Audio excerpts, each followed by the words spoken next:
अपने स्वार्थ के लिए और पॉलिटिकली कहीं से बेनिफिट लेने के लिए उन लोगों ने ये 21 तारीख का ये राष्ट्रीय अधिवेशन बुलाने के लिए तय किया है।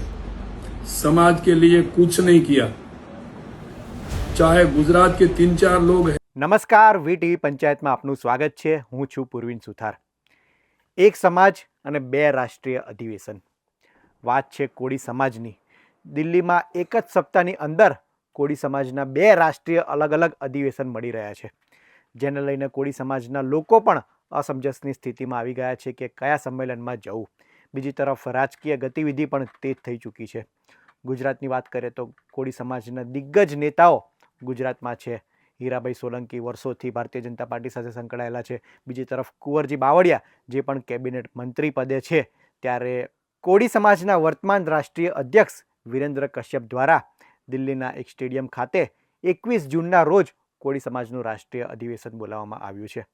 બીજી તરફ કોળી સમાજના પૂર્વ રાષ્ટ્રીય અધ્યક્ષ અને ગુજરાતના કેબિનેટ મંત્રી કુંવરજી બાવળિયા દ્વારા 14 જૂનના રોજ અલગથી દિલ્હીમાં કોળી સમાજનું રાષ્ટ્રીય અધિવેશન બોલાવવામાં આવ્યું છે। ચર્ચા તો એવી પણ છે કે બંને પક્ષ વચ્ચે સમજૂતી થાય તે માટે ઘણા બધા પ્રયાસ થયા હતા, પરંતુ આ તમામ પ્રયાસ નિષ્ફળ જતા અંતે કુંવરજી બાવળિયાએ પોતાનું અલગ રાષ્ટ્રીય સંમેલન બોલાવવાની વાત કરી છે। ત્યારે સવાલો ઘણા બધા થઈ રહ્યા છે। સામે કુંવરજી બાવળિયાએ પણ વિરોધીઓ પર આકરા પ્રહાર કર્યા છે। વિરોધીઓ પર પ્રહાર કરતા કુંવરજી બાવળિયાએ કહ્યું છે કે સામા પક્ષનું કામ એ ફક્ત યુવાનોને ગભરાવાનું છે। તેમણે કોળી સમાજ માટે આજ સુધી કંઈ કર્યું નથી। 14 जून को दिल्ली में अखिल भारतीय कोली समाज का राष्ट्रीय अधिवेशन होने जा रहा है। महाराष्ट्र के सभी कोली समाज के बंधुओं को मेरी विनती है कि आप 14 जून को ये राष्ट्रीय अधिवेशन में आने के लिए मैं आप सबको आमंत्रित करता हूं।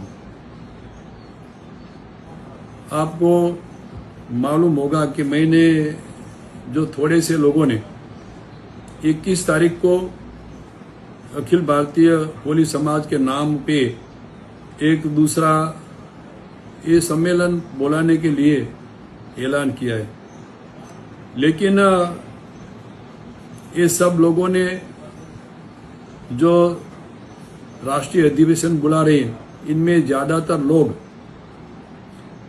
अपने स्वार्थ के लिए और पॉलिटिकली कहीं से बेनिफिट लेने के लिए उन लोगों ने ये 21 तारीख का ये राष्ट्रीय अधिवेशन बुलाने के लिए तय किया है।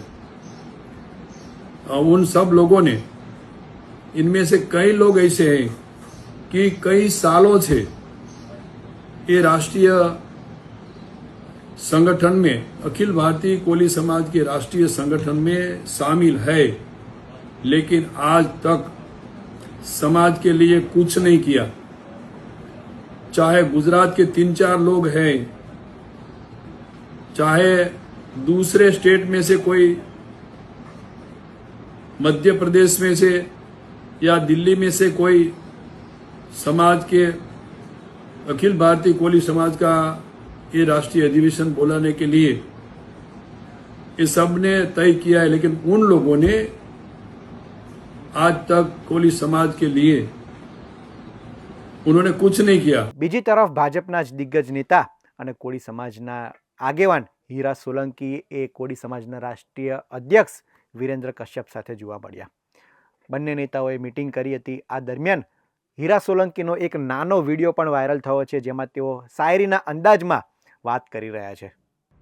तेरे दिन अच्छे हैं, मुझसे किनारा कर ले, हम तो बुरे लोग हैं, बुरे वक्त में काम आते हैं। સમાજના આગેવાનો માની રહ્યા છે કે કોળી સમાજને ગુજરાત સહિત દેશભરમાં ઘણા બધા પ્રશ્નો છે, ઘણા બધી સમસ્યાનો સામનો કરી રહ્યા છે, ત્યારે સમાજના તમામ આગેવાનોએ એક થઈને આ પ્રશ્નોને હલ કરવા માટે પ્રયાસ કરવો જોઈએ।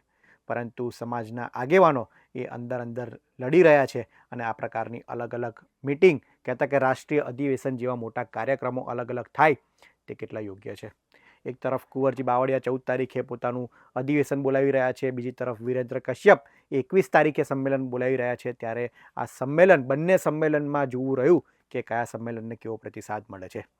વિરેન્દ્ર કશ્યપ સાથે કોળી સમાજના દિગ્ગજ નેતા હીરા સોલંકી છે, જેમનું પણ ગુજરાતમાં એક મોટું નામ છે. બીજી તરફ કુંવરજી બાવળિયા છે, જેમનું પણ ગુજરાતમાં મોટું નામ છે. તેઓ પોતે કેબિનેટ મંત્રી પણ છે.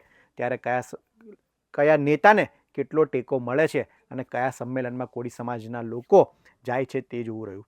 કોળી સમાજના લોકો તો અત્યારે હાલ એ અસમંજસની સ્થિતિમાં છે. તેમને ખબર નથી પડતી કે મૂળ મુખ્ય એ સંમેલન કયું છે. આગામી સમયમાં આ મુદ્દે શું થાય છે તે જોવું રહ્યું. તમે આ મુદ્દે શું માની રહ્યા છો તે અમને કોમેન્ટમાં જરૂર જણાવશો. આવા જ ઇન્ફોર્મેટિવ વિડીયો માટે વીટીવી ડિજિટલ જોતા રહો. ધન્યવાદ.